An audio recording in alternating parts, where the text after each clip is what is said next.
her suit was built to be a metal flower as well. That was a fantastically satisfying ending.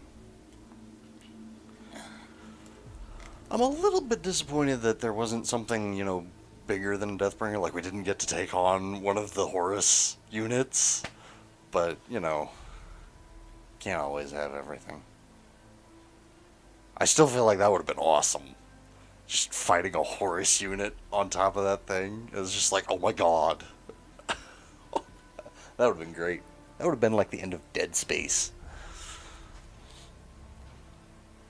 But that was pretty good too. I have to admit.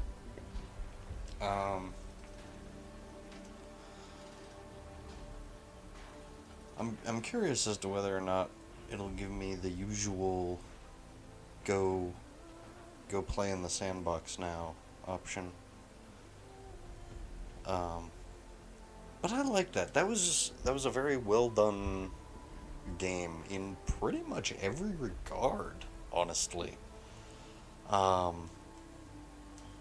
Because the setup didn't give anything away until it was ready to.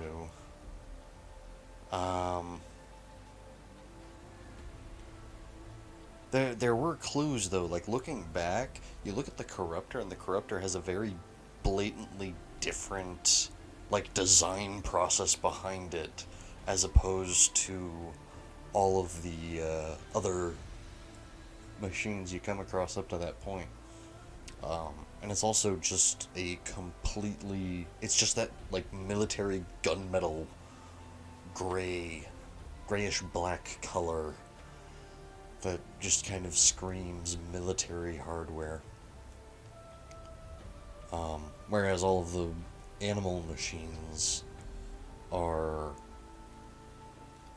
these much brighter colors. Like, most of them have the white armor, beige armor.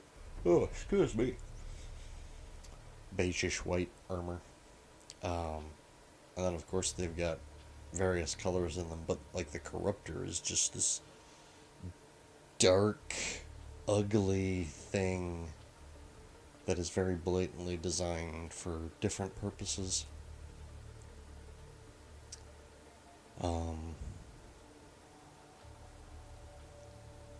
But the other thing I liked is that all of the characters... Excuse me.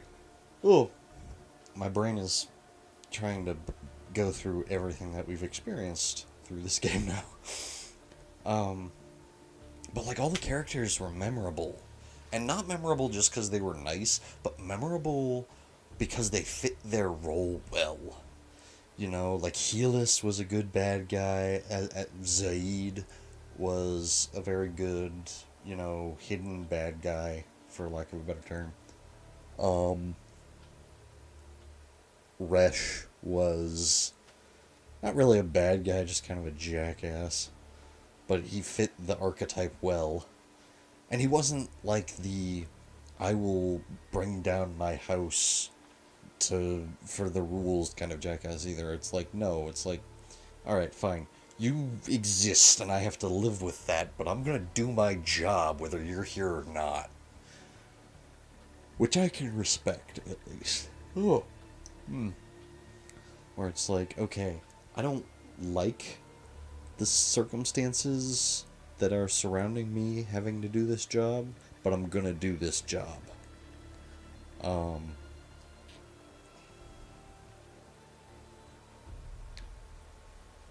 I'm also just a little bit disappointed that there weren't any non-corrupted machines in the final battle. I feel like some of the the other machines, whichever unit it was that was directing them, should have been notified of it and then brought in to help fight, at least to some extent. It also would have been awesome if Cylon's Commanders of Allah had come in at the end with just this huge herd of overridden creatures. That would have been great. And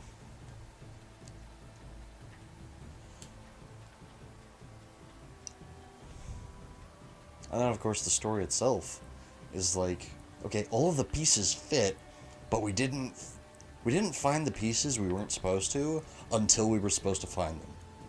And it wasn't so simple that we could just put it all together on our own. You know, you kind of have to... You have to get to the point in the game that they want you to get to before you can find out what's going on. Which is really good game design. Really good... excuse me. Even better storytelling. But a lot of games have issues with that because there's a lot of, you know, environmental stuff that can very easily give things away. But, I mean, they put this together fantastically. And it's also amazing to me. Like, I've played Mass Effect 1 and some of Mass Effect 2. I still need to finish that game.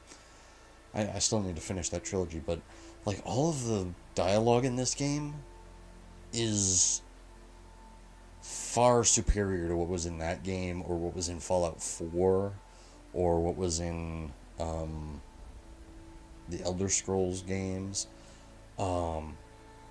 Just because, like, even though I could tell in the late game, like, somewhere around 2/3 of the way through the game, I started to figure out, it's like, oh no, these are, you know, preset animations that these people are having.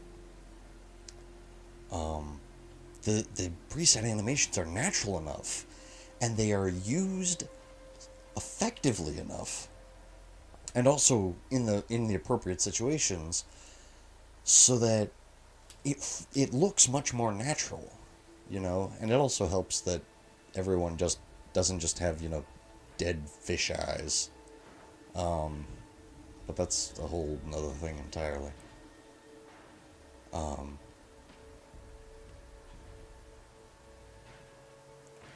I'm also very glad that I didn't look at pretty much any of the advertising for this game. Like, I saw the first couple of trailers, I think. And then I was just like, okay, I'm gonna play this, so I need to just not look at anything else. Which is what I'm gonna be doing for Destiny 2 as well. Like, I've already pre-ordered it. I'm not gonna look at any of the things for Destiny 2. Destiny 2 is not gonna be on my radar or in my realm of consciousness until it drops, until it comes out. I'm not gonna know anything about it. Excuse me. Other than what, you know, I've already figured out and what they've already told us. Because, like, I saw the last call, and I saw the first, like, real trailer, Rally, I think it was called. And so I saw those, and it's like, okay, we have our stage set now. And so I'm ready for Destiny 2, and I'm ready to be surprised by Destiny 2. I'm ready to see Commander Zavala again. I was not expecting to hear anyone I recognized in this game. I recognized Helis as well. Helis's voice, I couldn't place him, but I know that name, or that voice rather.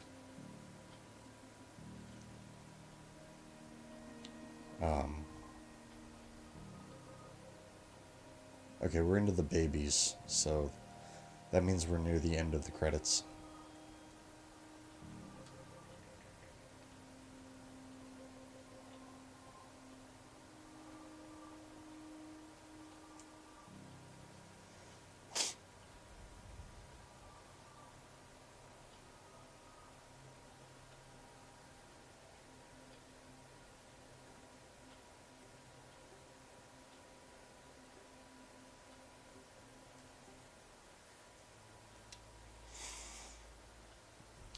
Okay, let's see. Aloy at 6, Rost, Tirsa, Aaron, Helis. Oh, it's Crispin Freeman!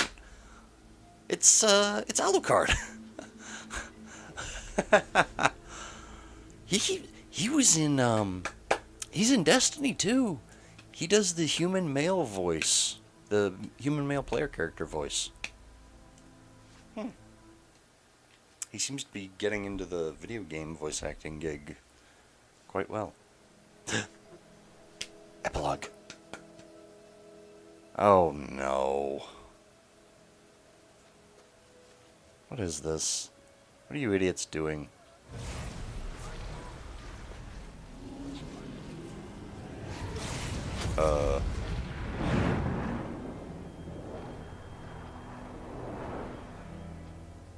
Squizzy?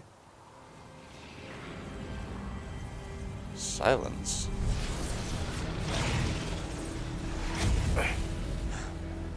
Hello, old friend. Remember me? We've still so much to discuss. So much you never revealed. Your masters, for example. The ones who sent the signal that woke you. Knowledge has its rewards, don't you think? Well, let's begin.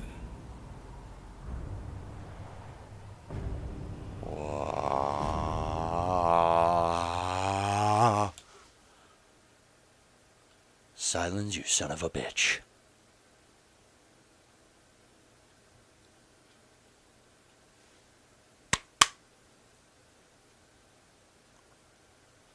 I kind of wish I had a face cam right now. Oh my god.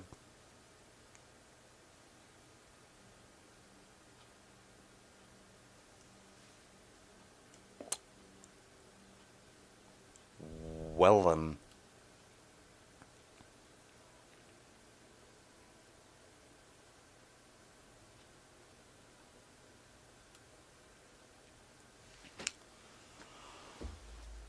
Okay.